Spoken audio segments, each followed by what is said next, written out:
Ardhi inaongea nini kwenye maisha yako? Ardhi kama inaongea mabaya, maana yake mabaya yatakufuata. Na ardhi kama inaongea mema juu yako, mema pia yatakufuata. Siku ya kesho Jumapili ya tarehe 23 ya mwezi wa 3 mwaka 2025 kuanzia saa 2 asubuhi hapa kanisa la ICG Taifa la Yesu tawi la Kilimanjaro lilopo Moshi mjini hapa, nitakuwa nikiongoza ibada ya ukombozi wa ardhi hapa katika kanisa la ICG.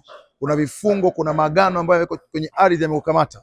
Kuna magonjwa yanatokana na ardhi uliyopo. Kuna familia hazielewani kwa sababu ya migogoro ya ardhi, na mpaka pia kuna mahakama zinazosuluhisha migogoro ya ardhi. Yote nitakuwa nikiombea siku ya kesho.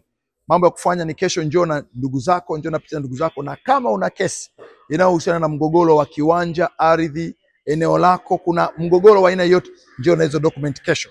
Una kesi mahakamani inayohusiana na mambo ya ardhi, njoo na hizo document kesho, nitaziombea kwa mamlaka ya jina la Yesu. Kama unavyoona watendakazi wanaendelea na maandalizi hapa kanisani, tunaendelea na maandalizi kwa ajili ya kuandaa mazingira ya wewe kesho kuweza kufunguliwa. Nitafurahi sana kukuona kesho. Mimi Apostle Boneka, the son of Prophet Shepherd Bushiri, nikuombee, nikuhudumie na Roho Mtakatifu akuguse na kukutendea. In Jesus name. Amen.